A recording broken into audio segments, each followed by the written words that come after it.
Sa ginanap na pagdinig ng Senate Committee on Migrant Workers, kinastigo ni Senator Idol Raffy Tulfo ang consultancy firm na Alpha Assistenza na inaakusahang nambibiktima ng mga Pinoy na nagpaplanong magtrabaho sa Italy at ang visa consultancy firms na mga ito ay pag-aari ni Nia Mabatid.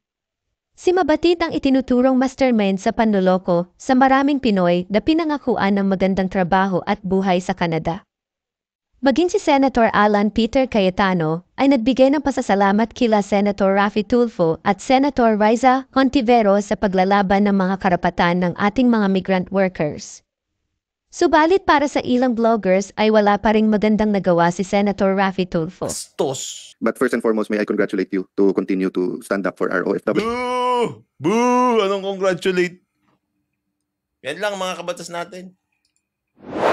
Isa rin po si Senator Raffy Tulfo, no, na nagbigay sa amin ng tip dyan. No. Meron na rin po kami mga intelligence information regarding these two Bugatti Chiron cars, no, na napakamahal nga po. No, tulad nung nasabi niyo mga halagang ito. Boo! Boo! Anong congratulate?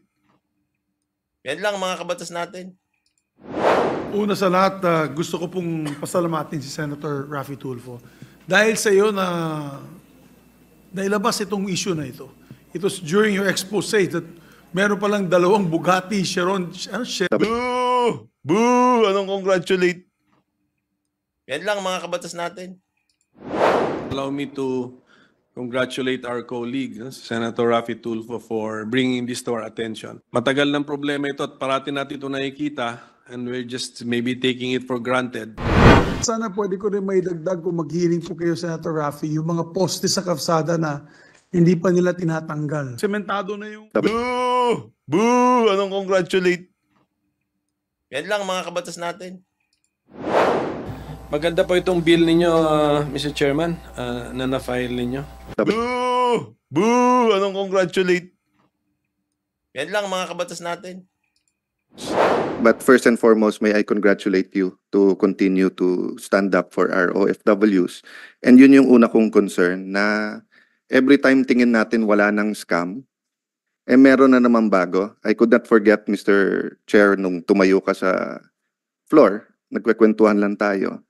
And may mga governor, I think may senator pa, mayors na nagsascam tungkol sa piyesta.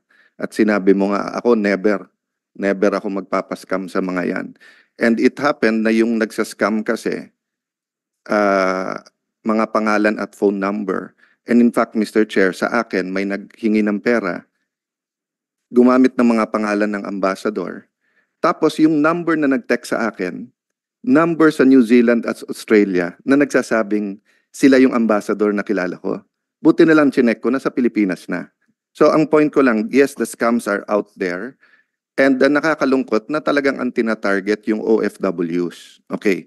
But bakit masyado akong concerned sa nangyari dito at thankful sa chairman and of course kay Senator Riza for taking it up. First, because ang target is our national treasures, the OFW. Hirap na sila, tapos ganito pa nangyayari. And just for a background, Mr. Chair, marami kasing bansa and Yusek De Vega or DFA can, or Yusek Olalia can correct me. Marami kasing bansa, pag nawalan ng trabaho yung OFW, they have to go home. Dito na sila kailangan mag-apply. So, nung wala pang Department of Migrant Workers, the DFA was working hard with the host countries na pwede bang may palugid kayong time pag nandyan yung mga OFW para hindi na nila kailangang umuwi. Makahanap sila ng trabaho. Ang problema, dun ngayon pumasok yung scam. So, may mga bansa na maluwag sila sa Pilipino na hindi pinapauwi right away. May mga nag-iimbento that they can, for money, get them jobs. Okay. Second, I'm very much concerned how both the Department of Foreign Affairs and Migrant Workers has handled this. You're putting all the onus on Conjen Cato when as early as August, alam nyo na lahat na meron to. And my questions will prove my point. Last 2 points, Mr. Chair. I'm also concerned whether this was a demolition job by some people in Tribune or whether this was a legitimate press freedom issue of bringing out this issue. If it was a demolition job, I will ask you questions, Ms. Fernandez, don't worry. If it was a demolition job, a PR job, bakit kayo sa DFA at migrant workers, di kayo nagsasalita para sa empleyado nyo? Oh, ngayon, kung hindi naman to demolition job, bakit nyo hindi dinidisiplina ang inyong sariling worker? Diba? Dalawa lang naman yun eh. So what's my main point? Tiwala sa gobyerno. Nawawalan yung OFW ng tiwala sa gobyerno dahil sa nangyayaring ganito eh. Dapat August solve na to eh. Kung nagpanik kayo sa DMW at DFA na may ganitong scam at tumulong kayo, tapos na to. Kung may ginawang masama si Conjen Cato, dapat tinanggal nyo na. Or, sa sunod-sunod na banat ng Tribune, nilabas nyo yung investigasyon nyo. May investigasyon naman kayo eh. Yes or no, Yusek De Vega?